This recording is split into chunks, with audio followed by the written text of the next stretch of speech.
Okay, I want to take a couple minutes here and show you Google Photos. Now, Google gives you a lot of apps right here where the app launcher is. You might not even know what that is because most of us didn't even know. But here there's a bunch of apps and you can get to them through this little device here, the app launcher. Right now what we're going to do is we're going to talk about Google Photos. Google lets you store all your photos in the cloud for free. They give you 15 gigabytes worth of space normally to store everything in, but they don't count your photos if you store them in here. So when you click on that, it's going to bring you to this page right here, which is your Google Photos. Since we don't have anything in there, this is what you're going to have. You have your photos, nothing's here, albums, you can create albums, then you can share your photos, and then, well, I don't think anybody's going to do much of this, but you can make photo books out of it. But we're going to go back over here into photos. Now, you have your photos on your drive. Let's talk about for a minute why we should have our photos all in one space in the cloud, all in one place in the cloud. That space in the cloud is you can get to with any device you're on. So when you're in your office, you can get to your photographs on whatever computer you're on.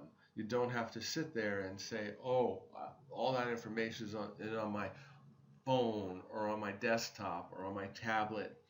All of your photos are in the cloud and you access them through whatever device you're using at the time. So all your photos, as long as you have them in Google Photos, will be accessible depending on whatever device you're using. Okay, so to show you how easy it is, you can just simply go here and say, well, let's just take this amethyst model home and throw it over here. And it just uploads it. It's done. Now, what Google is going to want to do is hook up the camera to your phone so that every time you take a picture with your phone, it'll store it here, which isn't a bad idea either. It's safe. Nobody can see this picture unless you actually share it. So right here, you would share it, and you can share it with somebody, or you could email it. You can make a link to it. You can share it on Facebook. There's tons of ways to share it. Once it's shared, then other people can view it. Now, you can see here we've put this one picture in, and it's asking us, do we want to make an album out of it? And so you can go ahead and you could either make an album or not. So in this case, I'm going to make an album, and we're going to call the album, I guess I'm going to call the album whatever it's called over here in the picture. And so we're just going to grab that. I'm going to copy that and then paste it right here so that we now have this album with this floor plan in it. And that's what we're going to do here. Once we've got that done, we can go out and you'll see that here's now we have one album. So let's say that we go back over here, and maybe I'm going to go to multi-section, and I know that this particular house has a floor plan, and then it has some photographs. So I'm just going to take all that and throw it all over here, and it's going to go ahead and load up all those photographs. Now, I can tell you right now, in case it asks, it could ask you whether you want to store it in RAW format or whether you want to store it in high quality. Google gives you free high quality, but the RAW format, which could be slightly bigger, you're going to be limited to that 15 gigabytes that they give you. If you go over the 15 gigabytes, they're going to start charging you.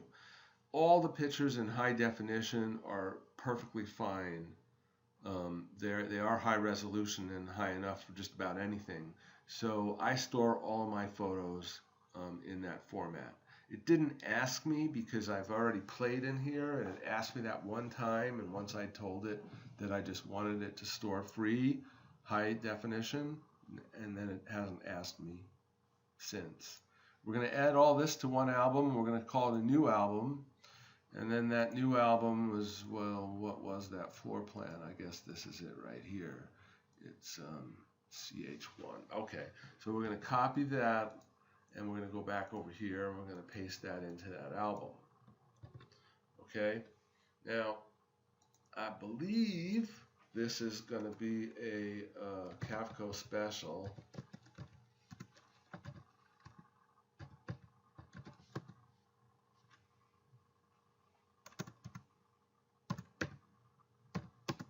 See, you can't spell special.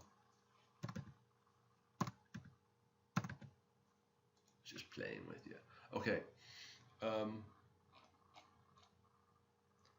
So now we have this album, and in this album we have our floor plan, and then we have pictures of the house.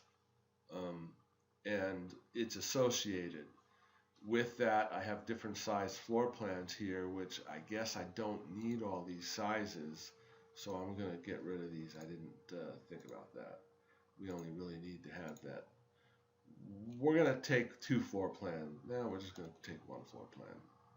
These are going to be different sizes. When I click on them, I guess not.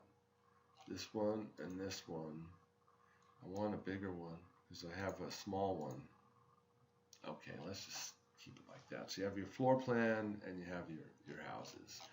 Now that that's done, what you can do is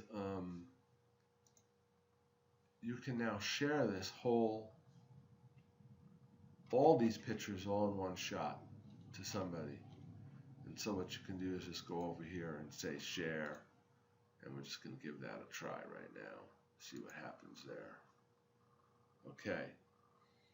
We've shared that. Now it's told us that I've shared it with Jan, and I guess it will list all the ones that we've shared it with, all the people that we share it with over here. And again, we shared the entire album.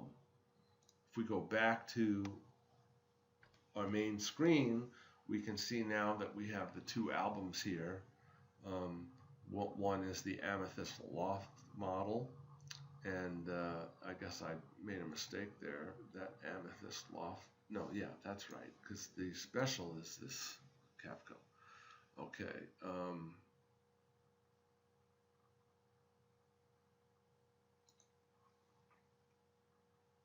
Now, that's pretty much it. You can investigate. Let's say I had Jan. She now has access to this. When Jan views that file and she can comment on it and talk about something in the pictures, and that's going to show up here in this activity. Okay. You could add more photos to this album. You can share this album, and then you can create a slideshow, which might be interesting to put on a website. Let's say we just keep it like this, and we just let it flow back and forth, right? So it's just going to go through the slideshow here. And that slideshow could be used in other places. So let's go out of here, reduce that screen back down, and then we can hit the button and it'll go through them too. Okay. So you have all your photos are in this area. Okay. Your albums are in this area. Who do you share pictures with are here, and what is shared. And we won't talk about the photo book because we're probably not going to use that very often. The assistant, it helps you create little fun stuff, I guess. But basically what we really need here is the photos and the albums and the sharing. And that's just about it. Once all your photos are here, and it does give them, see, it's going to give them by dates, locations.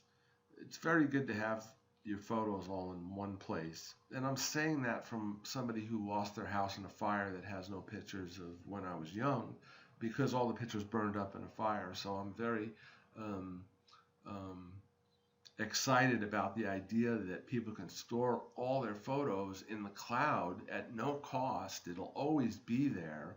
And just as a side note, Amazon does the same thing. Um, Microsoft does the same thing. But since you're already using Google Mail, Gmail, you might as well use the Google Photos also. And I think we'll just end the video at that point.